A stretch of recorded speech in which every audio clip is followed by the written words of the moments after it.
Hello, and welcome to another episode of Seattle to Unknown. I'm Sarah. I am Melinda. And this week, we are bringing you what we are going to call a Sidekick episode. Yay! It's like a regular episode's little buddy. Aww, sweet little baby sidekick. This is our baby Yoda of episodes, if you will.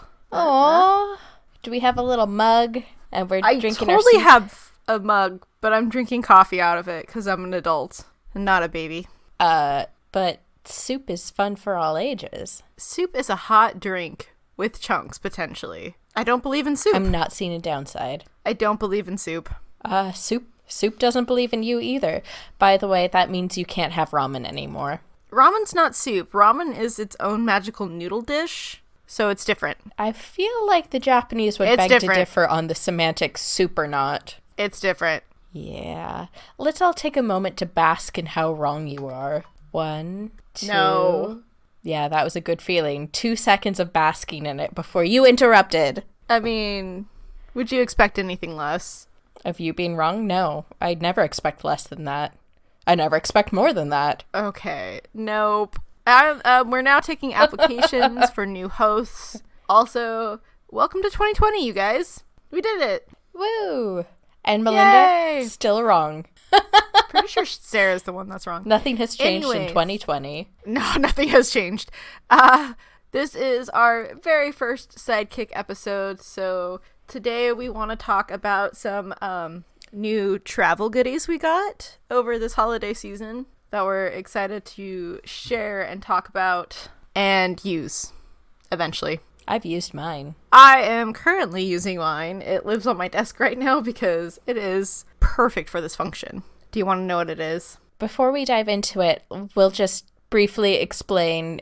So these Sidekick episodes are going to come out periodically, maybe when one of us is sick, potentially me, because it's always me, or at other moments when we don't necessarily have the ability to pop out a full episode. And in these episodes, what we will do is talk about either travel products, travel gear, travel tech, new stuff that we are experiencing. And so we'll give you a little bit of a review, talk about it, maybe let you know where you can buy one yourself if we like it. And if we don't like it, we will tell you that too. We will tell you all about everything. All about it. All of it. Okay, so why don't you start with your product that you got for Christmas? So, as you might recall from our last full episode at the end of 2019, I told Sarah to get me a flight flap because I'm bossy like that. Well, Sarah almost came through. You just straight up said get it. Yeah, I did. I was not subtle about it. So, not quite, but almost. So, we'll give you an 8 out of 10, Sarah. But instead of like the brand name flight flap, she found a flex flap that she decided was better because it was black like my soul. So I'm not all mad. Mm-hmm. That was my exact thought process too. It was like, black like her soul. Yeah. Let's just talk about the images that are printed on it really quick because it's kind of confusing. So there's like travel-y stuff with like a plane, a camera, a suitcase, and then there's like a cello, a rolling pin, a keyboard, a chef's hat, and a food truck. I'm not seeing an issue here. It's kind of confusing on what they're trying to tell me to use it for. I guess it's like literally everything. I don't know. Why don't you describe what it does, which would clarify why those things are weird? No. We do it in my order. Without context, all of those things are weird. We're going on a journey together. Let me just guide us, okay? She's doing a Tarantino style review of it. Oh shit, I am. Okay. So what it actually is, it's a thin piece of metal. It is 2 credit cards thick because we measured. Sarah was wrong. It's about 2 credit cards thick. It's not 1 credit card thick. Well, it probably would be without like the cover, but it's a piece of metal that's super bendy and it kind of has like a faux leather cover, so it's not super slippery when you put your device on it, but you can bend it any which way to put your phone or a tablet to hold it and like bend the back of it to tuck it into like the seat back on a plane. So it'll hold up your device so you can watch or read whatever, and it's really sturdy. It's pretty damn cool. I have it bent so my phone will sit upright, and I also have a pop socket on my phone that kind of sits lower because I have child hands, and it's like I can answer messages and like tap at my screen pretty aggressively and it doesn't move. This thing is awesome. See, I give good presents, especially when you tell me what to buy you. I want this, this, and this by Friday. Thank you. But But yeah, I can't wait to try this actually on a flight because it's really sturdy. It's been great to have on my desk to hold up my phone so I can quickly answer messages while I'm editing this or, looking at food on Pinterest. Yeah, well, the one concern I had when I was looking at them, because I actually saw these online a long while ago, but they're more expensive to ship off of Amazon Germany, so I never got myself one. My concern is that I've seen things made out of metal that you're supposed to be able to contort and fold in whatever way, but then they never go back flat to the way they were, so you've got this like weird lumpy thing that doesn't fit in your pocket or in like a suitcase pocket or something like that. But you wouldn't even have to put the whole thing in your pocket. You would just have to bend it so you can have a flap that would like go over your pocket. So the majority would be in it and still have like an over flap. I mean, like storage, like into my suitcase to move. So I'm going to my next location and I need to slot it into a pocket. Is it going to go flat? I can get it pretty at least flat enough to not bulge a pocket? Yes. I don't think I'll ever get it perfectly flat, but that's kind of not my style either. What's up, all you non-able to fold maps back up people? Oh god, you're that person. Yeah. I don't know if I'll ever be able to get it completely flat, but I can get it pretty flat where I can easily slide it into like my purse or my backpack without any problems of, it jamming on something. Okay. Yeah, but the true test will go when it goes on an adventure. But yeah, I'm not worried about it not getting flat enough to slide into something quickly. And the good thing about this is that since so many airlines, particularly domestic ones, are getting rid of the seat back, like TV screens, you can hang it through the tray table so you can put your device at like a normal height. Yeah, I think it'll work really well. I think the one that you got me, it's the flex flap. I think it's actually probably a little bit longer than the flex flap, like the green original one. So I think that's it gives you extra room to play with it. So I think that'll be handy. Yeah, I feel like I have a different type of stand for my phone. I have a plastic one that folds flat, and it's like it has preset angles of, I think there's like 10 different angles you can hold your phone at. And I like that because I'm one of those finicky people that I think if once I folded the flight flap or flex flap or whatever version you get into a tripod, if it wouldn't go back perfectly flat, it would drive me crazy. I want things to go back. I'm not that picky. I can't fold a map back perfectly, so it's fine. If we had traveled together like 20 years ago and we had to use paper maps, I think I would have killed you. Nah, because I would just put it on the ground and tell you, get in the map so we can find our way. I would just Joey the whole situation so you wouldn't be mad. Yeah, I mean, you are the Joey out of the two of us. Kinda am. Probably like a mix of like Joey and Rachel. You're not quite Phoebe. No, I'm not quite Phoebe. I think you're more the Monica. Oh yeah, I'm definitely Monica and Chandler's weird love child. Yeah, I would be Rachel and Joey's love child. I could see that. Yeah. That means we need to find someone who's Ross Phoebe, and we will be the perfect balance of weird. We'll be the new set of friends, but only 3 of us. It's a little bit lonelier. Millennial Friends is so much sadder. Yeah, I kind of made myself sad by saying that. I'm not gonna lie. Oh. By the next generation, it's the Monica, Chandler, Joey, Rachel love child, and then the weird Ross Phoebe version has not had children. It's just them hanging around the younger people, and it's kind of creepy. I can see that. That checks out. Mm-hmm. But anyways, that is the Flight or Flex Flap. Highly recommend. Seems pretty cool. I'll tell you how it goes on its first outing. If you go on Amazon and you type in Flight Flap or Flex Flap or some combination of those words, it'll come up, and there'll be lots and lots of different versions. And not to spoil the secret, but it was not super expensive. I think it was like $8. Yeah, they're all under 10. Yeah, so I guess in that case, if you're like me and it doesn't lay flat again, use it until it irritates you too much, and then you can get another, because they aren't so pricey that it's going to break your heart when it's not perfectly flat. Or gift it to somebody that's starting out traveling and doesn't know the way. Reduce, reuse, recycle. Oh wait, wrong order. That's the right order. I thought it was recycle, reduce, reuse. No, it's reduce, reuse, recycle in order of importance. I did it! Okay. You got it right the first time. You just second-guessed yourself. Yeah. Anyways, what is your fancy little sidekick gadgety thing that you have? So, what I got for Christmas was a gift from my parents. It was one of those things that I had seen around, especially on tech blogs, for several years, I'd say. And it is a Grid-It organizer. So if you haven't seen a Grit It, I'd say it comes in various sizes, but we got the medium, I believe. And it says 7.5 inches by 10.5 inches, or maybe I got a slightly smaller one.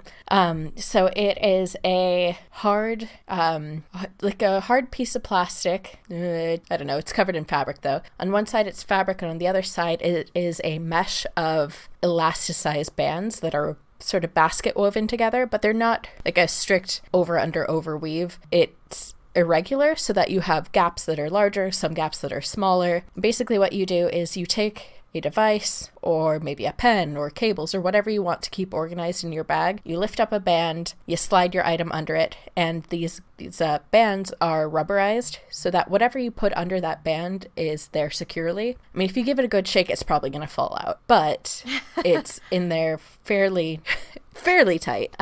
So everyone in our family got them for Christmas, and it was interesting to see how we all use them differently. So my sister she wanted it for all the cables she'd need on the plane. So she put her headphones, her AirPods, various cables for those things, a battery pack, all of those things in her boards. That way when she took her seat, she pulled it out, put it in the seat back pocket, and then it was all accessible to her for the rest of the flight. And I realized I've been talking about this as if you know, but my family went to Hawaii for Christmas, and so that's why we all needed travel-y stuff.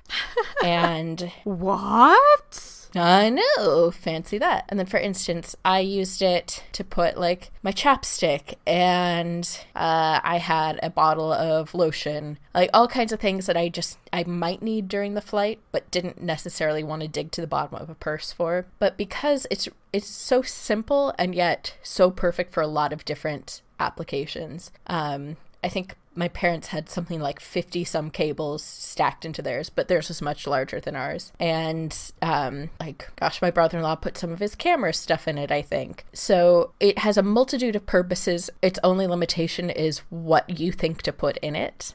Previously, I always just curled my cables up and stuck them in a bag, but now I have this, so I'm thinking next time I travel, I'll see what else I can use it for. And it should keep everything in your bag flatter, in theory, right? Yeah, exactly, because it is like a hard board. If you wanted to slide it into like the laptop pocket in a backpack, it would be perfect for that, so long as you're not trying to use it to organize golf balls or something. I mean, I don't know why you'd need to organize your golf balls on it, but you could. That's very important for my life. Very important. I mean, everybody I know who golfs organizes their balls in a ball sack, but I don't know that many golfers, I guess. There's a joke there, but let's move on. The joke is that when my nephew took up golfing, actually when my brother-in-law did too, for Christmas they both got big sack of balls. Anyways. So if you are a person who struggles with organizing cables in particular, I can see this as being useful. But the gaps in the weave are large enough that you could put in like a computer mouse or a whole iPod or a camera, and they're stretchy enough that it could actually contain those things. That's kind of impressive. Yeah, I thought it was handy. They even make one that it's also a laptop sleeve, so all of your laptop accessories, peripherals, and stuff can be in the elastic on the outside and your laptop on the inside, so you can keep all those things together. Cool. Can't wait to see you use it in the wild and then tell you to get me one. I don't know if it'd be good for the wild. How long before you punch me? Not long. I can't reach right now. First thing when I see you next. Bad jokes. Bad jokes, Sweet. Sarah. I look forward to it. Ball sack and in the wild? Yeah. I enjoy the fact that we both got fancy boards this year. Mm-hmm. Or what we deem to be fancy boards. It's kind of funny. I like that this is what we set our level of fanciness to. Like a marble tablet? A gold platter? No. Organizational devices. Mine's not organizational. Well, it helps you keep your phone where you want it. That's organizational. Mine's like a life hack flap. I'm copywriting that. That was good. Yeah, that was good. That, I don't know what that describes, but it sounds horrible. Better than your ball sacks in the wild. Sarah, you need to rein that in. That's not okay. While we were in Hawaii, there was a gift shop at the resort where we were staying. And in the gift shop, they were selling various like relaxation devices and massage items. And there was one that was two blue balls connected to each other, and I was chatting with Carter, and he was just kind of like petting them. Like he didn't realize what he was doing. It was just kind of like a nervous fidget thing. I was like, Carter, get your hands off the blue balls. And he just walked away. Yeah. Time to stay away from Aunt Sarah. She's gotten particularly weird. All that air pressure in the cabin of the planes. I was not the one petting some balls in a gift shop. Oh, I'm sure you were, just nobody called you out on it. Look, what I do in my free time, as long as nobody else notices, is no big deal. And it's none of your business. All right, and I think that wraps up our first Sidekick episode. So look forward to more of these in the future. Yes. Join us next week for what should be our first full episode of 2020. And we will see you then. Remember, it's an adventure. So make those ball jokes. Bye! You couldn't even humor me on that one, could you? Just say bye. We're done. Bye! Hey everyone, thanks again for listening to another episode of Seattle to Unknown. Don't forget to tell your friends about us and subscribe so you never miss a thing. You can also find us on Twitter, Instagram, and Pinterest under C2Unknown. That's SEATO Unknown. Or you can check us out on our website, www.c2unknown.com. Want to know what we do on our off time? You can find both Sarah and I on Twitter and Instagram. Sarah is at SAR_S, and I'm at Hooligan Monster on both. We would also love to hear from you. Send us an email with your stories and travel tips to c2unknown@gmail.com. Until then, it's an adventure. Bye!